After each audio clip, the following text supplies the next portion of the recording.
السلام عليكم ورحمة الله وبركاته. الحمد لله رب العالمين والعاقبة للمتقين، والصلاة والسلام على أشرف الأنبياء والمرسلين نبينا محمد وعلى آله وصحبه أجمعين ومن تبعهم بإحسان إلى يوم الدين. أما بعد، فعن ابن بحينة رضي الله تعالى عنه أن النبي صلى الله عليه وسلم كان إذا صلى وسجد فرج بين يديه حتى يبدو بياض إبطيه. متفق عليه.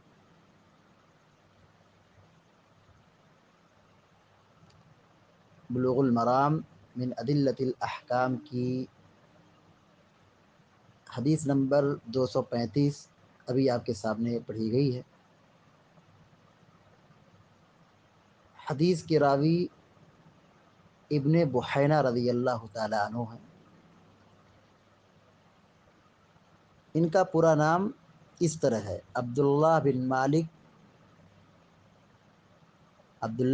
مالک۔ بحینہ یہ ان کی والدہ کا نام ہے، یہ اپنی والدہ سے مشہور ہوئے ہیں۔ ابن بحینہ جو یہاں حدیث میں راوی کا نام ہے، اصل نام کیا ہے؟ عبداللہ بن مالک، عبداللہ بن مالک رضی اللہ تعالیٰ عنہما۔ بحینہ یہ ان کی والدہ کا نام ہے، یہ اپنے والدہ کی طرف منسوب ہو کر مشہور ہوئے ہیں۔ قدیم الاسلام صحابی ہیں، بڑے زاہد، نیک، دیندار، نفلی روزے رکھنے والے، بڑی عبادت کرنے والے، دنیا سے بہت زیادہ بے رغبتی اختیار کرنے والے صحابی ہیں۔ مدینے سے تقریباً 30 میل کے فاصلے پر ایک جگہ ہے وادی ریم، وہیں پر یہ سکونت اختیار کیے تھے، وہیں رہتے تھے۔ سن 56 یا 58 ہجری میں یا اس کے درمیان میں آپ کی وفات ہوئی ہے۔ 54 یا 58 ہجری کے درمیان، سن 54 یا 58 ہجری کے درمیان ابن بحینہ رضی اللہ تعالی عنہما کا انتقال ہوا ہے۔ ابن بحینہ رضی اللہ تعالی عنہما کی خصوصیت یہ ہے کہ یہ بھی صحابی ہیں، ان کے والد بھی صحابی ہیں، اور ان کی والدہ بھی صحابیہ ہے رضی اللہ عنہم اجمعین۔ اب آئیے حدیث کی طرف۔ ابن بحینہ رضی اللہ تعالیٰ عنہ بیان کرتے ہیں ان النبی صلی اللہ علیہ وسلم کان اذا صلی وسجد فرج بین یدیہ حتی یبدو بیاض ابطیہ۔ اذا مانے جب، صلی مانے نماز پڑھنا،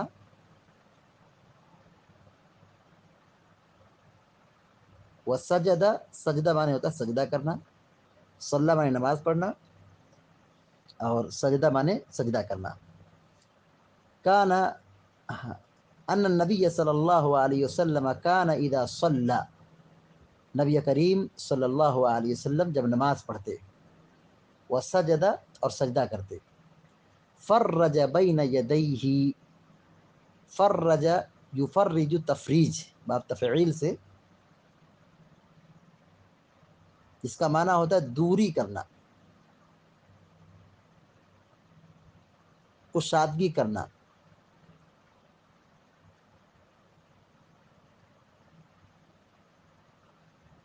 الگ کرنا، فرج بین یدیہ،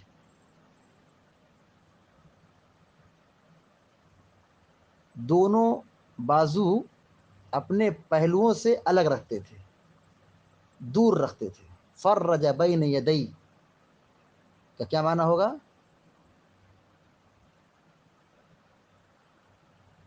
اپنے دونوں بازو اپنے پہلوؤں سے دور رکھتے تھے، الگ کرتے تھے، حتی یبدو، یہاں تک کہ ظاہر ہو جاتا، حتی مانے یہاں تک کہ، یبدو، بدا یبدو مانے ظاہر ہونا، بیاض ابطیہ، بیاض مانے سفیدی، بیاض سفیدی، ابطیہ، ابط مانے بغلی، ابط، الف با طی، ابط بغلی، ابطیہ دونوں بغلی، تثنیہ کا صیغہ، متفقون علیہ، صحیح بخاری ہے، صحیح مسلم کی روایت ہے۔ ابن بحینہ رضی اللہ تعالی عنہما بیان فرماتے ہیں ان النبی صلی اللہ علیہ وسلم کان اذا صلی وسجد، کہ اللہ کے نبی صلی اللہ علیہ وسلم جب نماز پڑھتے تھے اور سجدہ کرتے تھے، فرج بین یدیہ، اپنے دونوں بازو اپنے پہلوؤں سے الگ رکھتے تھے، فرج بین یدیہ، اپنے دونوں ہاتھوں کے درمیان کشادگی کرتے تھے۔ کیا مطلب کشادگی کرتے تھے؟ دونوں بازو اپنے پہلو سے الگ رکھتے تھے، دور رکھتے تھے۔ کتنا دور رکھتے تھے؟ حتی یبدو بیاض ابطیہ، یہاں تک کہ آپ صلی اللہ علیہ وسلم کی بغلوں کی سفیدی نظر آنے لگتی تھی، دکھائی دینے لگتی تھی۔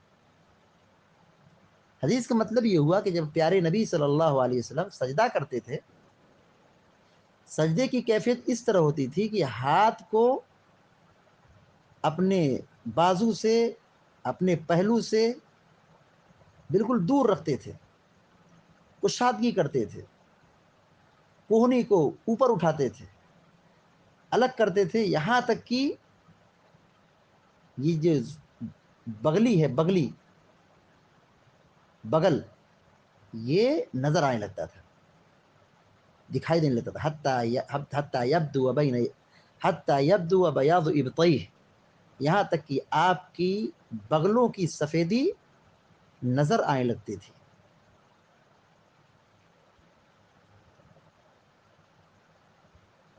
پیارے نبی صلی اللہ علیہ وسلم سجدہ کیسے کرتے تھے، اس کا اندازہ اس بات سے لگایا جا سکتا ہے۔ ام المومنین حضرت میمونہ رضی اللہ تعالیٰ عنہا بیان کرتی ہیں، کان النبی صلی اللہ علیہ وسلم اذا سجد لو شاءت بہمۃ ان تمر بین یدیہ لمرت، سجدے میں آپ کتنا ہاتھ اٹھاتے تھے، کتنا آپ پہلو سے، بازو سے اپنے ہاتھ کو دور رکھتے تھے۔ کیا کہا؟ پیارے نبی صلی اللہ علیہ وسلم اس طرح سجدہ کرتے تھے، لو شاءت بہمۃ، اگر بکری کا بچہ، ان تمر بین یدیہ، نیچے سے گزرنا چاہے، یعنی بغل کے راستے سے گزرنا چاہے، لمرت، تو گزر جاتا۔ ظاہر ہے بکری کا بچہ کتنا بڑا ہوتا ہے، وہ کیسے گزرتا ہے، کیسے چلتا ہے؟ جب ہاتھ بلند ہوگا، کوہنی زمین سے اوپر ہوگی، ہاتھ کشادہ ہوگا، بازو اور پہلو سے دونوں الگ تھلگ ہوں گے، تب اسی صورت میں بکری کا بچہ گزر سکتا ہے۔ یعنی یہاں پر جو تشبیہ دی گئی ہے کہ اگر بکری کا بچہ آپ کے نیچے سے گزرنا چاہتا تو گزر جاتا، مطلب یہ ہے کہ پیارے نبی صلی اللہ علیہ وسلم اپنے دونوں ہاتھوں کے درمیان کشادگی کرتے تھے، اپنے دونوں بازو اپنے پہلو سے الگ رکھتے تھے، دور رکھتے تھے، ملاتے نہیں تھے، سکڑتے نہیں تھے کہ بالکل سجدہ کریں تو سکڑ جائیں، ہاتھ کیا ہو، پہلو سے لگا ہوا ہو، سینے سے لگا ہوا ہو، پیٹ سے لگا ہوا ہو، اس طرح سجدہ نہیں کیا جاتا ہے۔ یہی حکم مردوں کو بھی ہے، ٹھیک اسی طرح یہی حکم خواتین کے لیے بھی ہے کہ جب وہ سجدہ کریں گی تو وہ ان کا بازو جو ہوگا پہلو سے الگ تھلگ ہوگا، ہاتھ کیا ہے، بازو سے، پہلو سے ٹچ نہیں ہوگا بلکہ دور ہوگا۔ کتنا پیارے نبی علیہ الصلوۃ والسلام دور رکھتے تھے، اندازہ لگائیے، حتی یبدو بیاض ابطیہ، یہاں تک کہ آپ کی دونوں بغلوں کی سفیدی نمایاں ہونے لگتی تھی، دکھنے لگتی تھی، نظر آنے لگتی تھی۔ اس حدیث سے یہ بات معلوم ہوتی ہے کہ سجدہ کرتے وقت اپنے ہاتھوں کو، اپنے بازوؤں کو پہلو سے الگ تھلگ رکھنا چاہیے، دور رکھنا چاہیے، اتنا دور رکھنا چاہیے کہ بغل کا اندرونی حصہ دکھنے لگے۔ پیارے نبی صلی اللہ علیہ وسلم بشر تھے، انسان تھے۔ پیارے نبی صلی اللہ علیہ وسلم کی بغلیں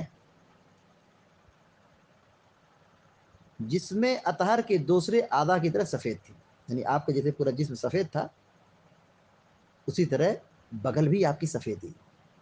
بغل آپ کی سیاہ نہیں تھی، جیسے دوسرے انسانوں کی بغل کیا ہوتی ہے؟ سیاہ ہوتی ہے، کالی ہوتی ہے۔ پیارے نبی صلی اللہ علیہ وسلم کی یہ خصوصیت ہے، پیارے نبی صلی اللہ علیہ وسلم کی یہ خصوصیت ہے کہ پیارے نبی صلی اللہ علیہ وسلم کی بغل سفید تھی۔ امام طبری رحمۃ اللہ علیہ نے اپنی کتاب میں اس بات کی وضاحت کی ہے کہ آپ صلی اللہ علیہ وسلم کی بغلیں دوسروں کی طرح، یعنی عام لوگوں کی طرح سیاہ نہ تھی، پیارے نبی صلی اللہ علیہ وسلم کی بغلیں سفید تھیں۔ حدیث کے الفاظ پر غور کریں، حتی یبدو بیاض ابطیہ، یہاں تک کہ آپ کی بغلوں کی سفیدی دکھنے لگتی تھی، نظر آنے لگتی تھی، ظاہر ہو جاتی تھی، نمایاں ہوتی تھی۔ حدیث کا ترجمہ پھر سے دیکھیے،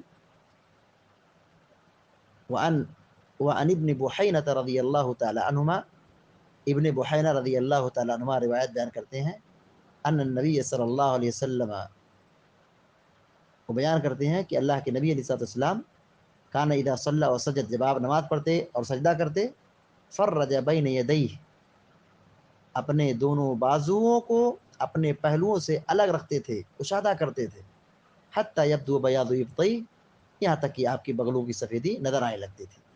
متفق علیہ، صحیح بخاری اور صحیح مسلم کی روایت ہے۔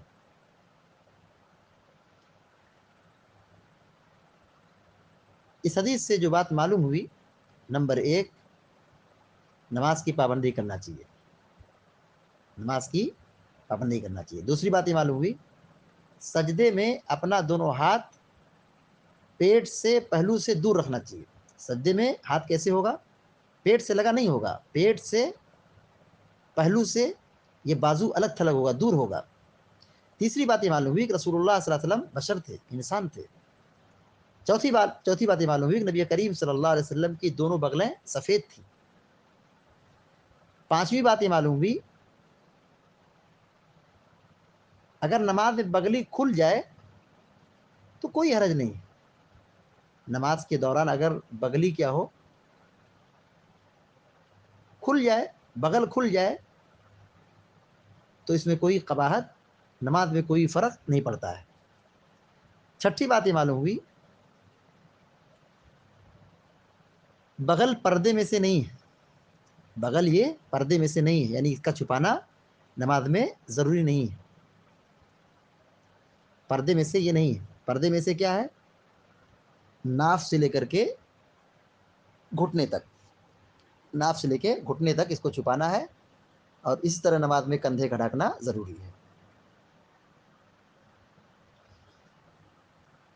اسی طرح ساتویں بات یہ معلوم ہوئی کہ نبی کریم صلی اللہ علیہ وسلم کی چمڑی سفید تھی، آپ کی جلد سفید تھی۔ اس حدیث میں جو سب سے اہم اور مرکزی پیغام ہے وہ یہی ہے کہ سجدے کا طریقہ ایسا ہو، یعنی اس طرح سجدہ کیا جائے کہ ہاتھ، یعنی بازو، پہلو سے، پیٹ سے دور ہو، الگ تھلگ ہو، کوہنی زمین سے اوپر ہو، اس طرز پر ہو کہ اگر نیچے سے، بازو کے نیچے سے بکری کا بچہ گزرنا چاہے تو گزر جائے، جیسا کہ ابھی حدیث پڑھی گئی تھی مسلم شریف کی. حضرت میمونہ رضی اللہ تعالیٰ بیان فرماتی ہیں کہ اللہ کے نبی صلی اللہ علیہ وسلم اس طرح سجدہ کرتے تھے کہ اگر بکری کے بچہ آپ کے نیچے سے گزرنا چاہتا تو گزر جاتا. اس کا مطلب یہ ہوا کہ آپ جب سجدہ کرتے تھے تو ہاتھ اور بازو پیٹ سے پہلو سے بالکل الگ تھلگ رہتا تھا. تو اس طرح سجدہ کرنا چاہیے. اللہ تعالیٰ سے دعا ہے کہ اللہ تعالیٰ ہم سب کو آپ سب کو نیک عمل کی توفیق عطا فرمائے یا رب العالمین. وصلی اللہ علیہ نبینا محمد وسلم تسلیما کثیرا. السلام علیکم و رحمۃ اللہ وبرکاتہ.